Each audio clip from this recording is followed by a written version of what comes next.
하나님의 말씀 신명기 23장 24절부터 보시겠습니다. 내 이웃의 포도원에 들어갈 때에는 마음대로 그 포도를 배불리 먹어도 되느니라. 그러나 그릇에 담지는 말 것이요, 내 이웃의 곡식밭에 들어갈 때에는 내가 손으로 그 이삭을 따도 되느니라. 그러나 내 이웃의 곡식밭에 낫을 대지는 말지니라. 예, 오늘 주제는 지난주에 이어가지고 이웃사랑에 대한 윤례로 이렇게 이야기를 했습니다. 우리 예수님께서는 끊임없이 이제 내가 너희를 사랑한 것처럼, 너희를 사랑한 것처럼 너희도 서로 사랑하라, 서로 사랑하라. 이것이 성경 전체의 또 주제이기도 합니다. 그래서 이제 우리 이 사랑은 율법의 완성이라고 이렇게 이야기를 해요. 이거는 율법의 완성이다. 예, 이 율법의 완성이 사랑이라고 부르니까 구약 성경에서 전부 말하고 있는 법이라고 하는 것은 결국 사랑을 이야기한 거거든요. 그래서 이 사랑이 물론 하나님께서 이스라엘 백성들한테 물론 뭐 아담한테 주어졌던 양대 언약이 해당되어지지만 이스라엘 선민들에게 주셨던 복과 나라를 주셨는데, 이 복이라고 하는 것은 지금 하나님 말씀에 순종하는 자들에게는 복이지만 또 불순종하는 자들에게는 이것이 저주로 되어지는 상태입니다.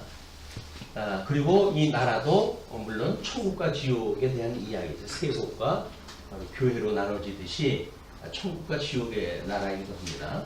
그렇기 때문에 지금 이 구약에서 이야기했던 이 양대 언약에 대한 완성, 이것이 사랑이에요.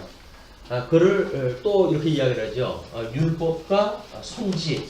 율법과 이 선지가 곧 이것이 이제 예수님에 대한 증거인데, 그냥 모든 구약 성경이 예수님에 대한 증거인데, 이 율법과 선지는 결국 이 사랑으로 해야죠. 확증 떨어지는 거라고 이렇게 이야기를 해요. 그래서 이제 이웃을 사랑한다라고 하는 그 이야기는 결국 율법과 선지를 다 이루는 내용이다, 이렇게 되어지기 때문에 이 사랑을 우리가 다 이룬다라고 했을 때 끊임없이 여기서 우리 예수님은 지금 대주제가 되신다고 했어요. 대주제가 돼가지고 천상에서 하나님 보좌 우편에서 지금 사역을 하시는 거예요. 그걸 우리가 천상사역이라고 이렇게 이야기했습니다. 천상사역. 이 천상사역을 지금 성령을 보내주셔가지고 이 성령이 이거를 성령께서도 이걸 보증하는 거야. 그래서 이 사도들이 성령 감동을 받아가지고 증거하는 것도 예수 그리스도를 증거를 하고, 성령도 결국은 예수 그리스도를 증거를 다 하는 겁니다. 이 성령이 증거하는 내용이 뭐냐면, 이제 우리 오순절 때 이 성령이 오셔가지고 우리들한테 하시는 말씀이, 우리 주님이 너희를 사랑한 것처럼 너희도 서로 사랑하라. 그냥 내가 너희를 사랑한 것은, 이거는 지금 예수님이 오셔가지고 우리 지상 사역을 했을 때 이 지상 사역을 통해 가지고 완성을 하신 거야, 그죠? 지상 사역을 통해 가지고 이 사랑을 뭘로 확정을 했냐면 십자가의 대속의 죽음을 죽으심으로 내가 너희를 사랑했다라고 하는 걸 확인시킨 거 아닙니까? 그냥 너희도 사랑하라고 하는 그 이야기는 이제 이것이 우리가 기독론적인 입장으로 예수님이 살아계셔서 지상 사역을 통해 가지고 이루었다고 한다면, 서로 사랑하라라고 하는 그 이야기는 성령이 오신 이후에 주님의 몸된 교회를 통해 가지고 서로 사랑하라고 내가 이루는 거야. 내가 지상 사역을 할 때 너희들 사랑을 했다 한 것처럼 너희도 사랑하라고 그랬지. 이 언약은 내가 천상으로 올라가서 이 성령을 보내주셔가지고 내가 천상에서 이루어주는 것, 서로 사랑하게끔 내가 할 것이야, 그 이야기예요. 우리가 복음서를 언약이라고 그러고 서신서를 성취라고 하는 그런 그 이야기는, 내가 너희를 사랑한 것처럼 라고 하는 그 이야기는 지상사역을 통해서 이걸 완성했으니, 그 다음에 너희들은 성령이 오시게 되면 주님의 몸된 교회를 통해 가지고 믿는 것과 아는 것이 같이 되어져서 성도의 아름다운 교제, 서로 사랑하는 관계를 가져라. 이것이 결국은 우리 기독론, 뭐 이걸 우리가 교회론이라고 이렇게 이야기를 해요. 교회론. 이거는 예수님이 오셔가지고 하시는 일이 기독론과 교회론이라고 하는 맥락으로 봤을 때 아마 여기까지는 복음서라고 이야기를 할 수가 있겠죠. 그러면 이거는 서신서에 대한 이야기란 말이에요. 서신서. 그래서 복음서가 언약이고 서신서가 성취에 대한 내용이에요. 우리 이제 성경신학적 구도를 보게 되면, 그래서 이 복음서의 언약을 주님께서 천상에서 이루신다는 거거든요.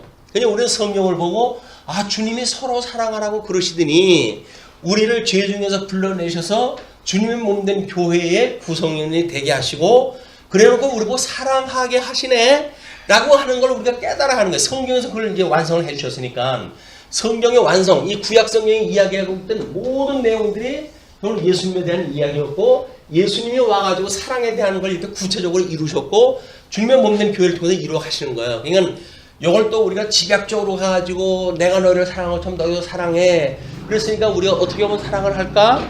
라고 하는 우리 인간적인 입장에서 이 접근을 하게 되면 그걸 소위 인본주의라고 그러는 거예요. 그러니까 우리는 우리를 사랑하라 하신 주님께서 우리를 사랑하게 하신다. 이게 소위 하나님의 절대 주권이라고 이야기를 하는 거예요. 그래서 이것을 하나님이 하신다. 그런 그 이야기고, 그 다음에 우리 인간들을 통해 가지고 하나님이 하게 하신다. 하게.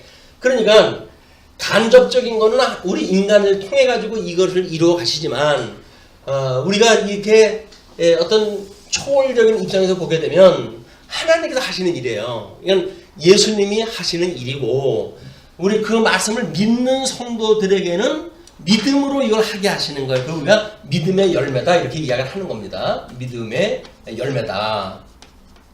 그러니까 내가 뭘 사랑한다고 하는 그런 개념의 것이 아니에요.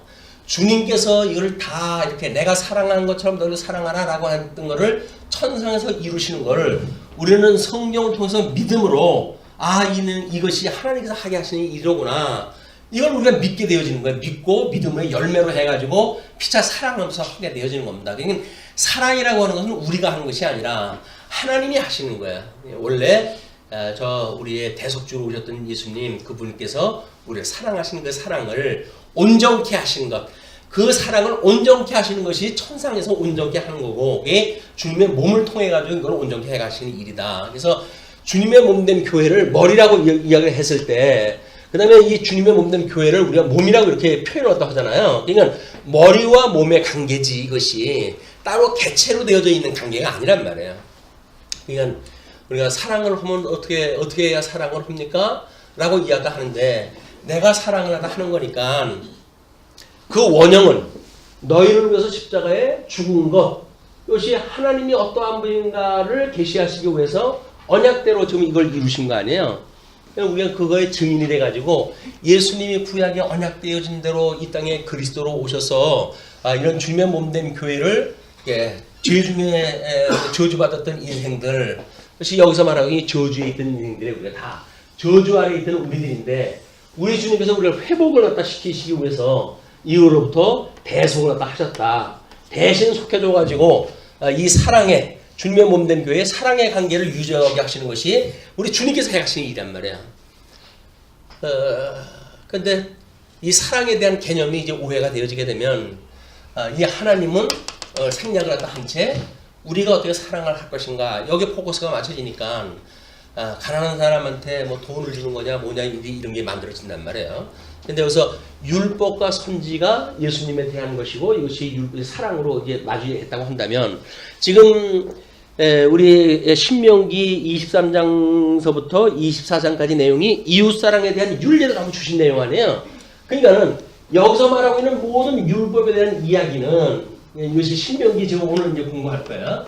신명기 4장 24절로부터 23장 24절, 23장 24절서부터 24장 끝절까지 이것이 결국은 율법과 선지를 해가지고 예수님에 대해서 어떻게 예표하는가, 이걸 내용을 보시게 되면 주님께서 저걸 이루셨구나.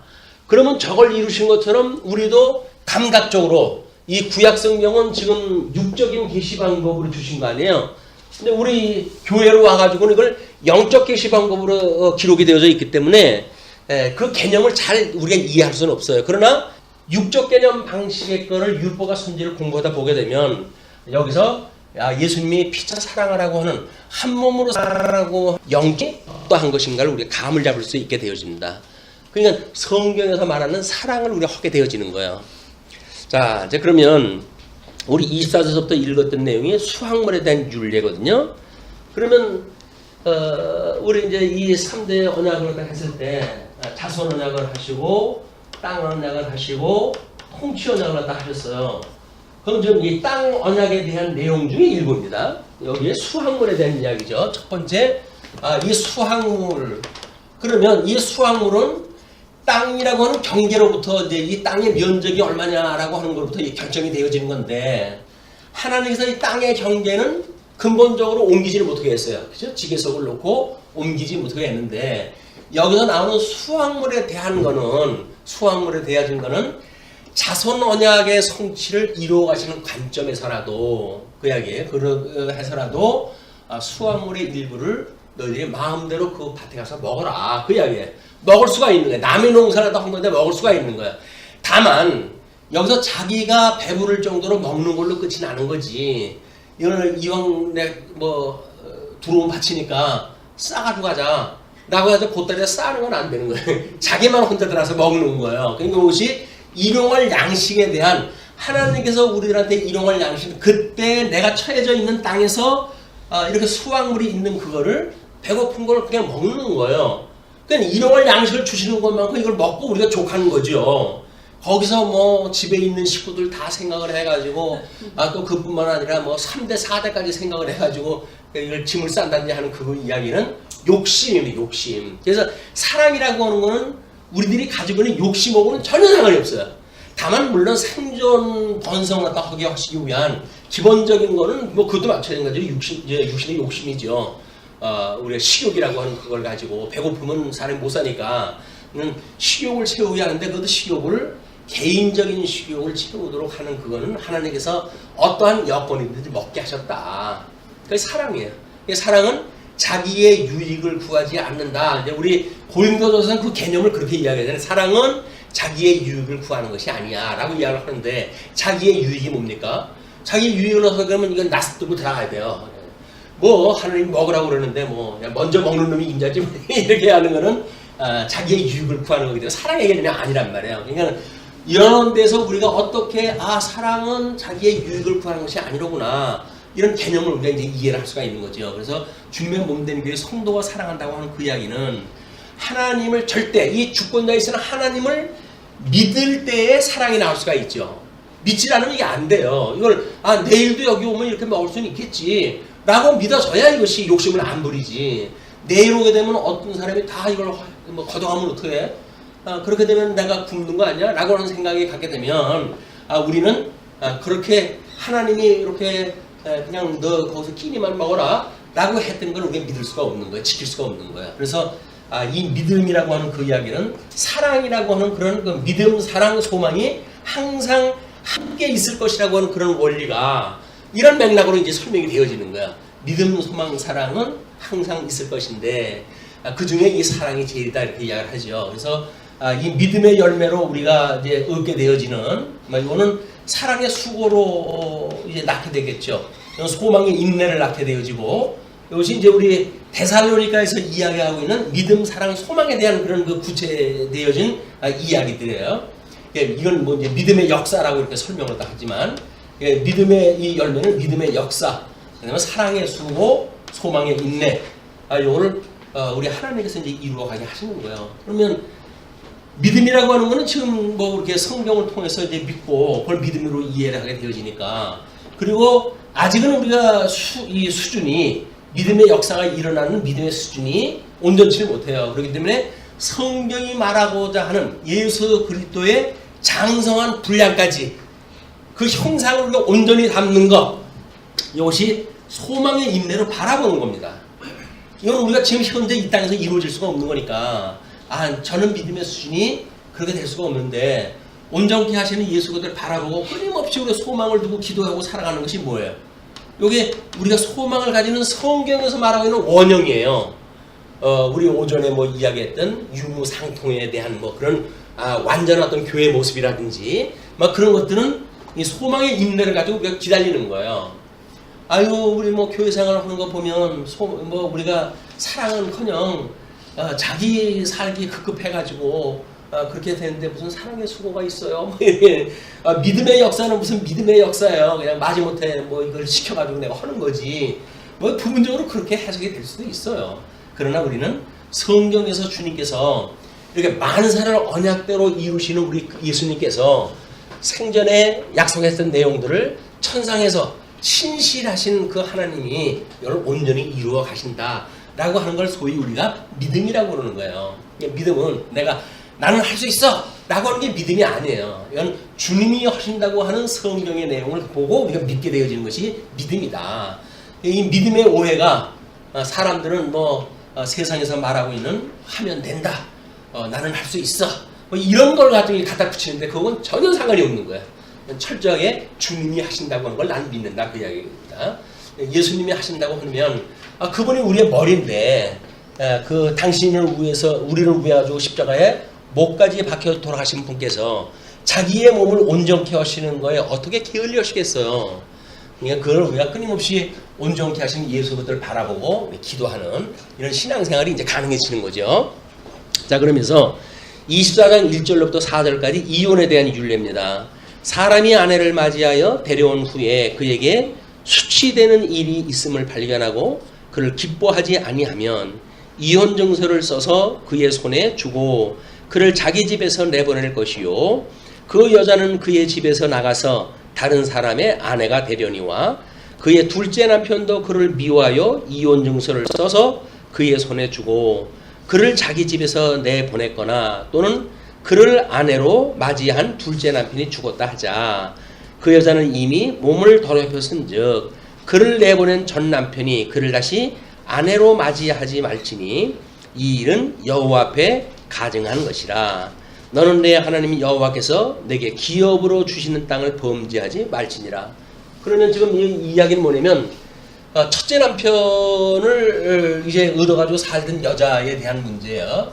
이제 우리가 이혼에 대한 이런 그 문제를 구약성경적인 방법으로 해가지고는 처음 결혼한 남자와 결혼을 갖다 했는데 수치가 드러나가지고 이제 그 남자가 그 아내를 내보냈다고 한다면 이혼 증서가 필요해요. 이혼 증서. 그 이야기는 허락되어진 이혼이라는 거지요. 그걸 하게 되어지면 이혼 증서를 받고 나와가지고 재혼이 가능합니다. 재혼이 가능한데 이때 또 증서를 받고 또 이혼이 되어진다고 한다면 또는 남편이 죽었다거나 해서 이런 사별이 되어진다고 하거나 이 결혼관계가 유지되어지지 않는다고 한다면 이렇게 중복되어져서 이런 그 일이 일어났다고 할 때는 하나님께서 다시는 결혼하지 못하게 하시는 거예요. 그게 우리가 이제 아담으로 인해 가지고 모든 사람들이 저주 아래 살아가던 사람들 아닙니까? 여기서 우리는 세상을 머리로 삼고 살아갔어요. 사단을 우리들의 통치자로 섬기고 살아갔어요. 그런데 이 사단이 이 자기의 통치 아래 우리를 있다고 하다가 우리가 예수님이 우리를 죽음 가운데 불러내실 때 결국은 사단이 우리를 놓아놓는 거 아니에요. 놓아놓는 거예요. 그래서 옛날에는 우리가 사단하고 남편 아내의 관계를 가지고 살았어요. 통치 영역 속에서. 그러나 예수님으로 인해 가지고 우리는 재혼이 되어진 관계입니다. 그러면 예수님으로 인해서 우리가 이렇게 재혼이 되어지고 살아가는 성도라고 한다면 다시는 여기서 결별이 되어진다든지 이렇게 되어지는 거는 다시 첫 남편 쪽으로 돌아가는 거 아니에요. 그럴 수가 없는 거다, 그 이야기예요. 그래서 우리 예수 그리스도 이 사랑이랑 이 결혼에 대한 문제는 예수님이 에베소서에서 이야기를 하게 되면 뭐냐면 이 남자와 여자에 대한 이야기를 하면서 내가 이 남녀의 문제를 이야기하는 것이 아니다. 이거는 예수 그리스도와 주님의 몸된 교회와의 관계를 내가 이야기하는 거야 라고 이야기를 하잖아요. 이거는 구약성경에서 말하고 있는 남녀에 대한 문제는 예수 그리스도와 주님의 몸된 교회를 설명하는 방식이에요. 그럼 우리가 이 사랑한다는 이야기는 예수님을 머리로 해서 이분이 진리 아닙니까? 이분이 나는 곧 길이요, 진리요, 생명이라고 이렇게 이야기를 했어요. 그러면 저 진리 안에서, 예수님 안에서 피차 우리가 즐거워하고 기뻐하는 것, 그것이 사랑이란 말이에요.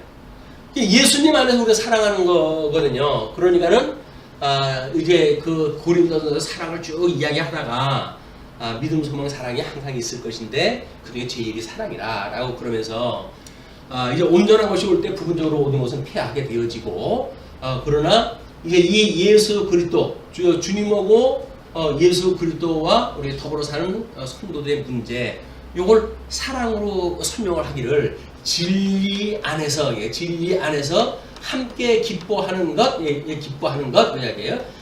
예수 그리스도 한 분만으로 사는 우리는 기뻐해야 될 요소가 있는 거예요.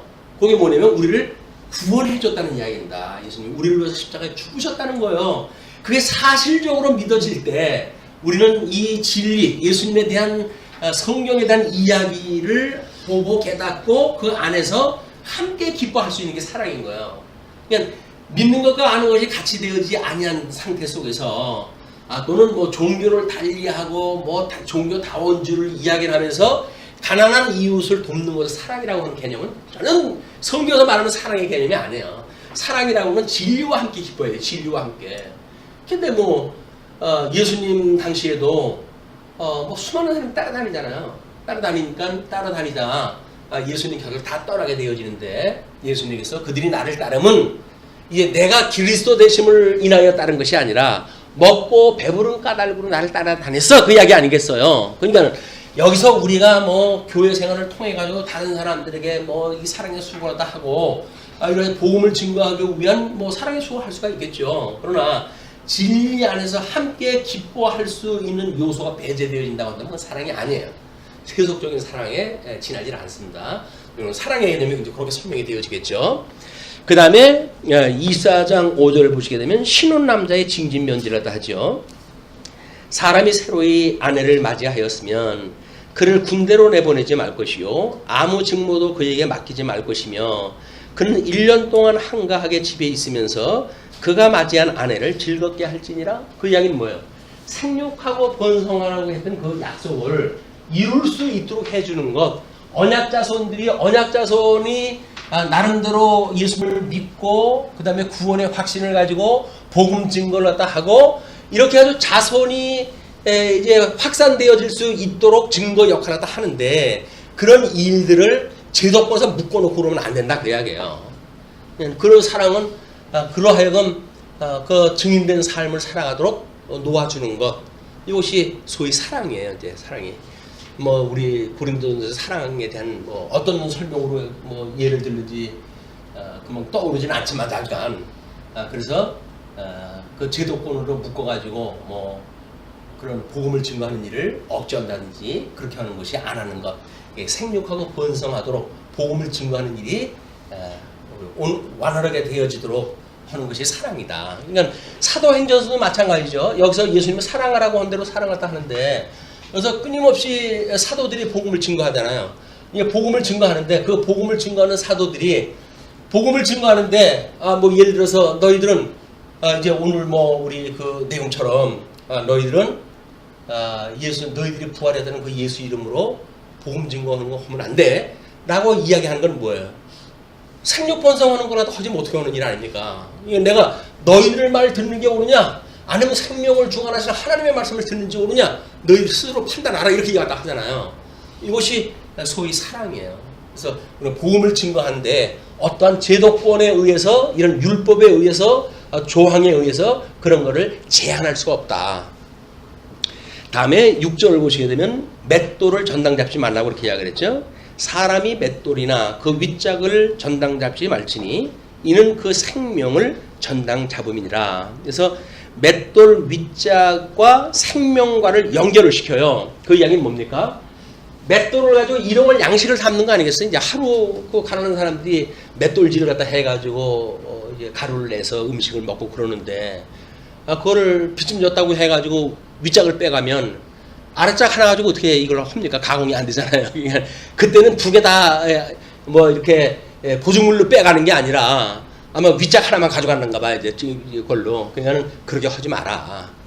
가난한 사람들이 먹고 살아야 되는데 그냥 일용할 양식을 우려해가지고 주는 이런 말씀을 공급하는 그런 데서도 주님의 몸된 교회가 이 말씀을 증거할 수 있는 목사가 없다는 걸 이걸 우리 헌법적으로 봤을 때에는 이걸 허위 교회라고 그래요. 여기서 이 교회를 허위 교회.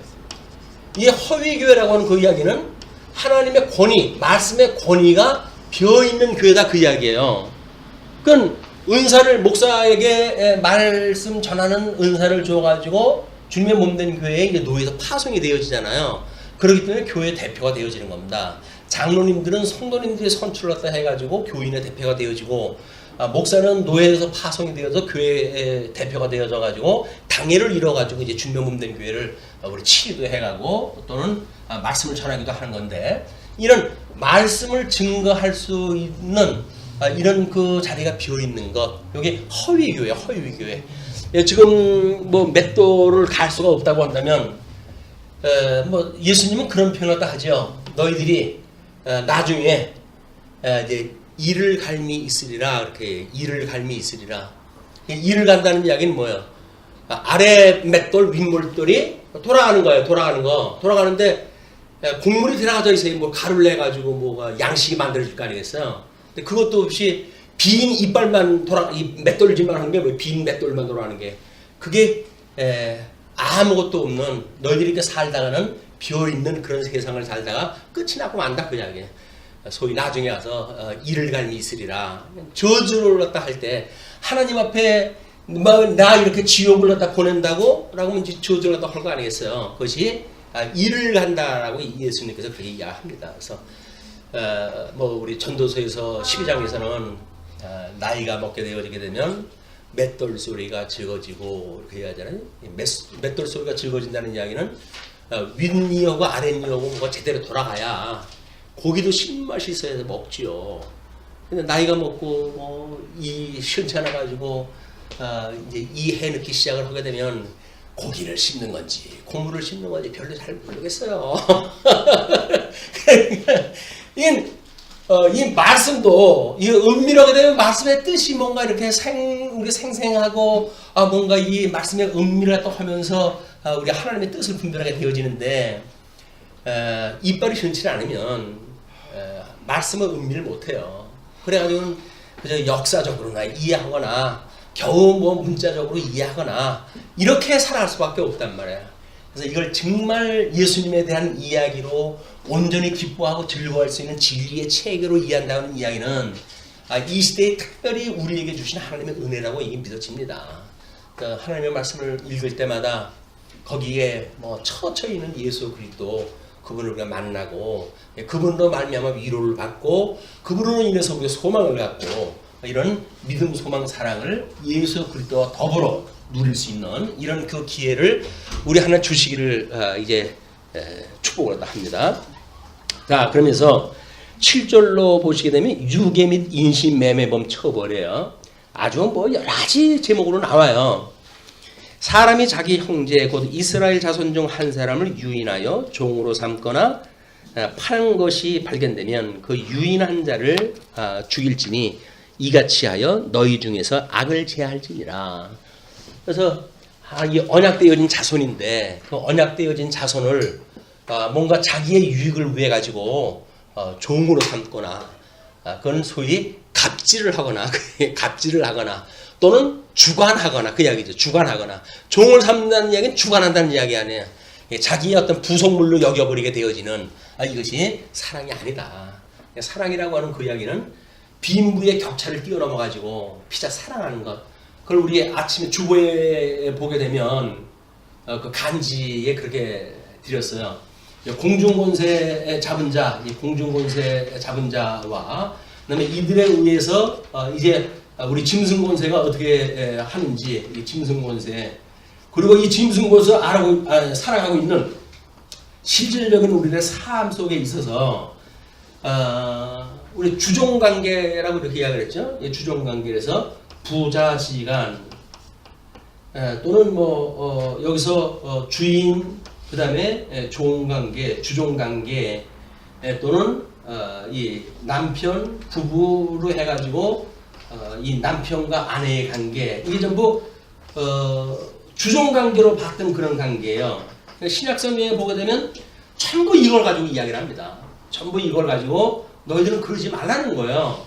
주님께서 사랑하라고 했던 교회의 성도들이 살아가는 방식은 어떤 것이든지 이렇게 종속적 관계를 만들어 놓지 말라는 거예요. 왜? 주님 안에서 우리는 다 같이 하나의 구원받은 성도 아니에요. 거기 세상의 모습을 가지고 주종관계를 만들어 놔가지고 남편과 아내를 주종관계를 만들고 또는 주인과 종을 갖다 주종관계를 만들고 또는 부자지간을 종관계를 만들고 뭐 군신의 관계도 마찬가지겠죠. 뭐 이런 일들 이 군신 관계도 우리가 주종관계를 만들어 가지고 이야기하는 것 이거를 하지 말라고 하는 것이 주님의 몸된 교회 이 주님의 몸된 이 신약교회에서 이야기하고 있는 경계 사항이에요. 우리가 다른 사람을 우리의 종으로 삼는 것, 그 위에 내가 군림하는 것, 내가 주관하는 자세를 취하는 것 이런 것들이 전부 사랑에서 배제되어지는 거예요. 사랑은 무슨 내용이세요? 이거 비슷한 거기에 걸맞는 그런 것들 있잖아요. 사랑은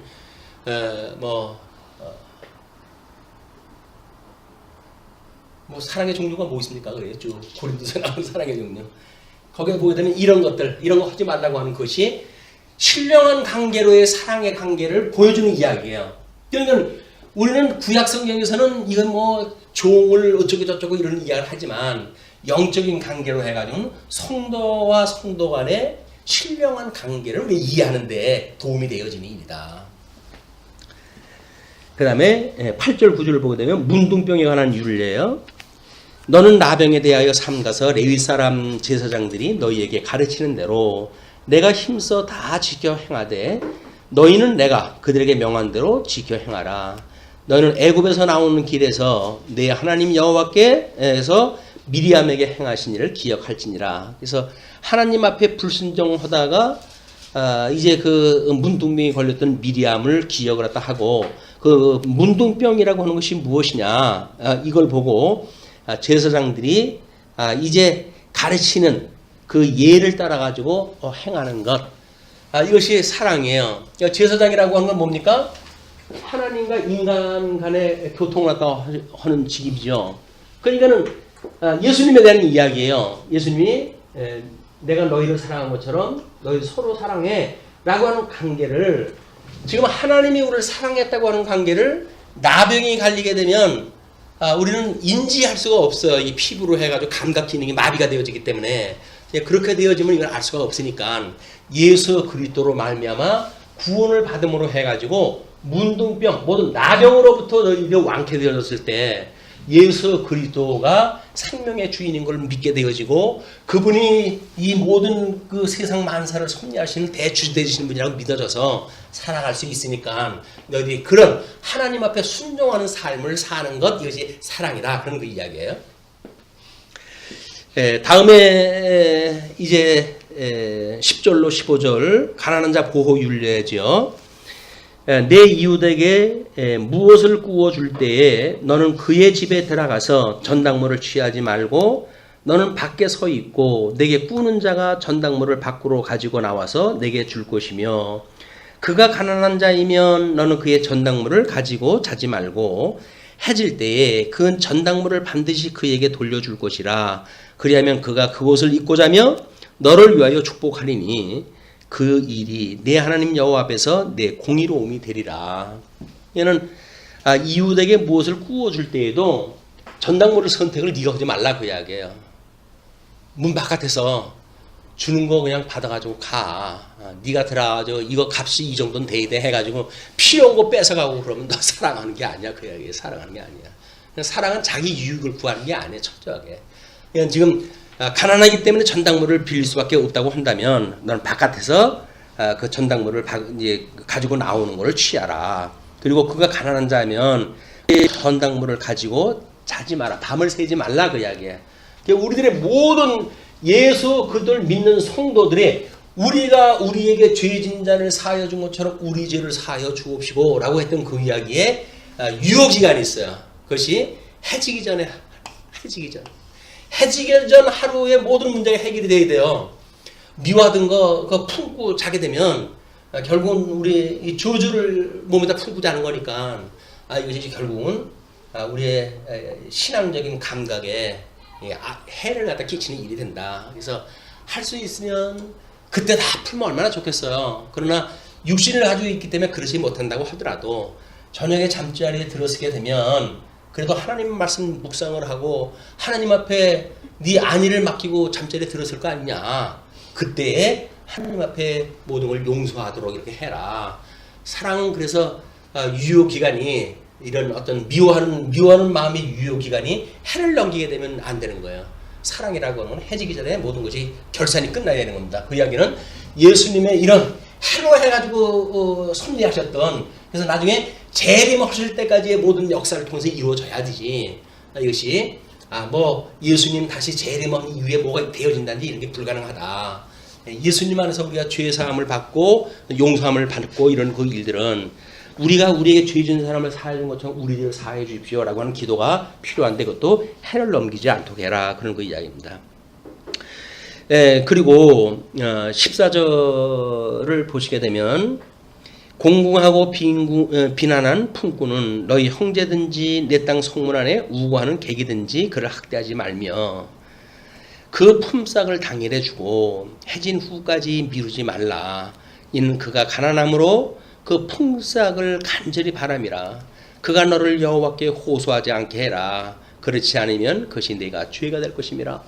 그래서 우리가 이 상전이 주의 자기네 종에 대한 그런 그 이야기가 갑질이 결국 뭘로 옵니까? 경제적인 걸로 갑질하는 거 아니에요. 요즘 기본금 10,000원을 갖다 한다 그랬더니 나도 살아야지 라고 하면서 10,000원 줄게 그래 놓으면서 특별 활동 시간 다 깎아버리고 못 깎아버려가지고 옛날보다 더 적게끔 주고 이런 그 일들은 소위 믿음이 없는 경제 원리의 작동이에요. 그런데 물론 어느 정도 이제 10,000원 그 시대가 자리를 잡으면 그런 시대가 없겠죠. 처음에 그런 일이 만들어졌을 때 수치만 봐가지고는 불가능한 일들이죠. 그것이 7,000원 주는 사람이 10,000원 주고 그게 일이 됩니까? 지금도 온 가족이 덤벼들어도 일당이 나올까 말까 한데 어려운 일들은 그냥 안 되는 일이에요. 그러나 이제 대승적인 차원에서 정부에서 무슨 큰 그림을 가지고 그걸 시작을 했다고 한다면 믿음의 사람들은 어떻게 믿을 것인가? 그 이야기가 우리 주인이 종업원을 종으로 보지를 아니하고 자기의 가족으로 본다고 한다면 그러면 그런 일들을 능히 이겨나갈 수가 있어요. 그게 사랑의 관계만이 가능한 거예요. 사랑하는 사람들은 그래 이왕 이렇게 되어진 거 어떠냐 우리 같이 나눠 먹자 이렇게 하는 것이 같이 그 업무를 갖다 일을 갖다 해가는 사람들과의 관계지. 나는 주인이니까 2배 먹어야 되고 넌 종업원이니까 1배만 먹으면 되는 거 아니야 라고 해가지고 강제로 그런 어떤 수치로 뭔가를 만들어 가기 시작하게 되면 그 사랑이 아닌 관계로 그걸 만들어가면 될 수가 없어요. 요즘 난리 치는 게 뭡니까 지금 저쪽에 GM사 이런 데도 종업원들한테는 적자난다고 해가지고 폐쇄한다고 전다고 하면서 지네 그 본국에 가가지고는 무슨 이익금으로 해가지고 잔치에 계획을 세워놓고 이런 막지를 하는 사람들 적어도 기독교 어떤 목사님이 그랬더라고요. 기독교 이제 유럽에 있는 목사님이 유럽의 마지막 희망은 기독교밖에 없다 이렇게 이야기하는데 그 유럽의 기독교가 빠져나가니까 그 사람들의 상태가 얼마나 삭막한지 몰라요. 순사기꾼들이 모여가지고 힘없는 나라에 들어와가지고 자본력을 가지고 들어와가지고 그리고 그걸 갑질을 갖다 해가지고 돈 빼먹고 도망가버리고 처줄놈들의 행위들이. 근데 어떻게 해? 짐승권세 그 일을 하는 건데 걔네들이야. 그걸 믿는 사람들은 과연 어떻게 할 것인가 라고 하는 것이 사랑의 관계라고 한다면 수치에 얽매이는 게 아닙니다. 이런 관계를 우리가 어떻게 신령한 모습으로 이게 소화를 갖다 해내고 그리고 우리 삶에 적용을 하는가가 사랑에 대한 걸 돈독하게 만들어가는 그런 그림일 수가 있습니다. 자, 그러면서 16절서부터 18절 보시게 되면 공의로운 송사에 대해서 이야기를 해요. 아버지는 그 자식들로 말미암아 죽임을 당하지 않을 것이요. 연자제가 없다는 거죠. 자식들은 그 아버지로 말미암아 죽임을 당하지 않을 것이니 각 사람은 자기 죄로 말미암아 죽임을 당할 것이니라. 우리가 한창 뭐 공산주의 이제 공산당 들어오고 뭐 다시 이제 회복되어지고 그랬을 때 연자제 문제로 해가지고 아버지가 무슨 뭐 이북하고 뭐 동조를 갖다 했다고 하면 그 자손들한테 불이익을 주고 이런 일이 만연했잖아요. 이 주님 안에서 살아가는 성도들의 모든 죄에 대한 문제는 1대1의 문제예요. 하나님 앞에 자기 죄는 자기 하나님 앞에 해결이 돼야지 무슨 뭐 아내가 믿음 좋다고 해가지고 치마뿌리 붙들고 하나님 나라 간다. 그러니까 안 되는 일이에요. 독자적으로 해야 되는 일이니까 어떻게 보게 되면 가족 식구들한테도 냉철하게 너의 믿음은 너의 것이야 라고 하는 걸 주지시켜가지고 개인적으로 복음을 받아들일 수 있는 여건을 자꾸 만들어가는 거. 그게 진짜 사랑이에요. 사랑한다고 그러면서 야 뭐 때가 되면 이제 또 우리 뭐 되겠지 라고 해가지고 복음을 증거하는 기회를 자꾸 뒤로 밀어내는 일들은 사랑한다고 그러면서 제일 사랑이 뭐예요? 예수님을 사랑했다는 것이 가장 큰 사랑인데 사랑한다고 그러면서 그 이 복음 안 가르쳐 준다고 한다면 사랑하는 거 아니에요.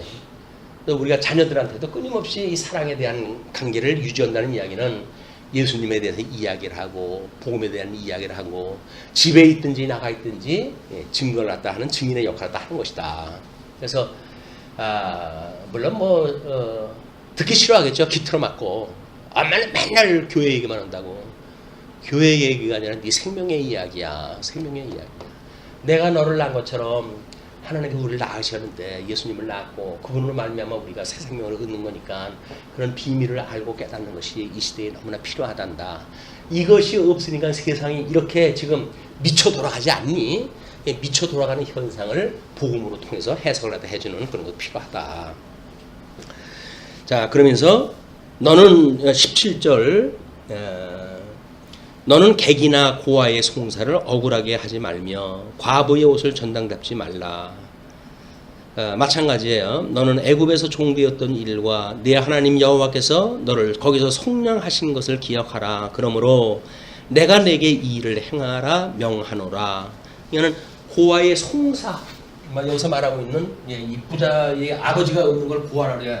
여기서 핍박을 받는 사람들을 흔히 이제 뭐 이 과부, 고아, 나그네. 이것이 이스라엘 백성들이 긍휼을 보일 그런 그 대상들인 거예요. 그래서 11조에 대한 문제를 할 때 예수님께서 의와 임과 실을 너희들이 버렸더라 하는 임, 이 긍휼, 이거예요. 너희들이 이걸 버렸다. 그러니까는 근처에 11조를 내면서 이런 긍휼한 사람들을 긍휼히 여기지 보지 못하는 이런 사람들은 하나님의 이 말씀을 제대로 모르는 사람들이다. 우리가 어떻게 이렇게 긍휼의 대상 이야기는 예수 그리스도를 모르는 사람일 수가 있겠죠. 고아는 우리 하나님 아버지로부터 버림을 받았던 그런 그 사람들이겠죠. 나그네라고 하는 그 이야기는 우리 하나님이 어떤 분인가를 깨달아 우리가 알아야 되는데 어떻게 보게 되면 성령 하나님의 그런 그 우리 깨닫게 하시는 이런 인식으로부터 외인이 됐던 이런 관계일 수가 있어요. 삼위일체 하나님을 우리가 어떻게 복음을 모르는 사람들한테 조금조금 가르칠 수 있도록 하는가 라고 하는 것이 사랑한다고 하는 이유예요. 사랑하는 거예요. 내가 우리 성도를 사랑한다, 내가 지체를 사랑한다 라고 하는 그 이야기는 끊임없이 믿지 않고 사랑하는 사람들을 불쌍히 보는 겁니다. 불쌍히. 근데 뭐 지잘났다고 그러니까 그래 너 한번 혼나봐라 라고 하는 건 불쌍히 여기는 게 아니에요. 불쌍히 여긴다고 하는 그런 긍휼한 마음은 요시 너 그러고 두고 봐라 이런 빌드는 게 아니라 지금 현재에 처해져 있는 처지가 뭔지를 깨달아 알도록 속게 하는 것, 그것이요. 자, 그러면서 19절로부터 22절 보게 되면 가난한 과부와 고아와 객의 보호를 위한 율례를 구체적으로 줍니다. 내가 밭에서 곡식을 벨 때에 그 한 무출 밭에 잊어버렸거든 다시 가서 가져오지 말고 나그네와 고아와 가부를 위하여 남겨두라. 그리하면 내 하나님 여호와께서 내 손으로 한 모든 일에 복을 내리시리라. 우리는 주판 하나를 튕기면서 손익을 따지는데 하나님의 일은 그렇지는 않습니다. 하나님의 일은 결코 그렇지가 않기 때문에 뭐 가가지고 한 단을 놓고 왔다고 해가지고 너 그거 다 걷었냐? 그러나 한 단 걷어 놓고 온 것 같은데요. 이 녀석 빨리 가서 가져와. 이런 얘기 하지 말아라. 그냥 다 그러겠다고 한다면 하나님께서 그렇게 하시도록 했으니 먹을 자들을 하나님께 보내가지고 그걸 먹게 하실 거니까 너희는 그렇게 하지 마라. 내가 내 감람나무를 떤 후에 그 가지를 다시 살피지 말고 그 남은 것과 객과 고아와 가부를 위하여 남겨두며. 그래서 뭐 우리는 감나무를 털다가 이유는 좋잖아요. 우리 뭐 세모기로 해석을 남겨둔다고 이렇게 이야기를 하는데 감나무는 끝까지 가면 위험이 짝이 없습니다. 그래서 위에 거는 대대로 추수를 안 하잖아요. 근데 그걸 새로 먹이를 갖다 준다고 그렇게 좋은 미명을 이제 이렇게 가지고 있는데 그래서 믿지 않은 사람들도 그렇게 남겨놓고 더불어 사는 거를 그렇게 해가잖아요. 근데 믿는 사람들이 그런 걸 탈탈 털어가지고 뭐 밥상에서 뭐 맛있는 걸 먹는데 저 좀 남겨주면 내가 먹었으면 좋겠다라고 하는데 맛있는 거 내가 먼저 먹을 거야. 탈탈 집어넣는다든지 이렇게 하고 사랑하는 관계가 아니라는 거예요. 남은 것을 어떻게 우리가 관리할 것인가. 이건 이제 우리가 잉여 농산물에 대한 제도도 이제 이런 데서 원리가 나오기도 해요. 근데 쌀이 남아 돌아가게 되면 그걸 없는 나라에다 원조를 주면 얼마나 좋습니까? 근데 그렇지 않아요. 다 끌어다가 바닷물 속에다 집어넣어 버립니다. 왜? 농산물 가격을 안전시키고 이건 지네들 경제 원리를 아주 명분이 다 있어요. 그래가지고 가난한 나라에 원주를 갖다 보낼 생각을 안 하고 다 수장을 시켜버리는 이것이 농용 인산물 처리제도 이제 그래요. 또 너는 애굽 땅에서 종되었던 것을 기억하라. 그러므로 내가 내게 이 일을 행하라 명령하노라. 끊임없이 이런 사랑을 하라는 이야기는 뭡니까? 우리가 이 저주받았던 가운데서 사랑이 없이 살았던 이런 데로부터 예수님이 우리를 사랑했다고 하는 사랑을 깨달았을 때 비로소 나 죽었던 나를 살리셨어 라고 하는 걸 깨닫게 되잖아요. 요걸 기준으로 해가지고 너희들 끊임없이 서로 사랑하는 이야기는 저 사람도 복음을 몰라가지고 저렇게 힘들었겠다 라고 하는 마음을 가지고 긍휼한 마음을 가지고 살아가는 것.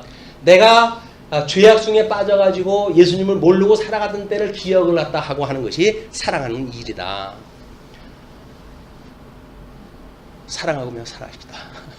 2018년 뭐 아무리 아프고 고통이 온다 할지라도 우리가 사랑하면서 살아가게 되면 우리는 배나 쉽게 또 어려움을 극복하고 살아갈 수가 있어요. 그냥 사랑이 없고 믿음이 없어서 그렇지 환경이 나쁘다 그런 게 결코 아니다. 기도하시죠.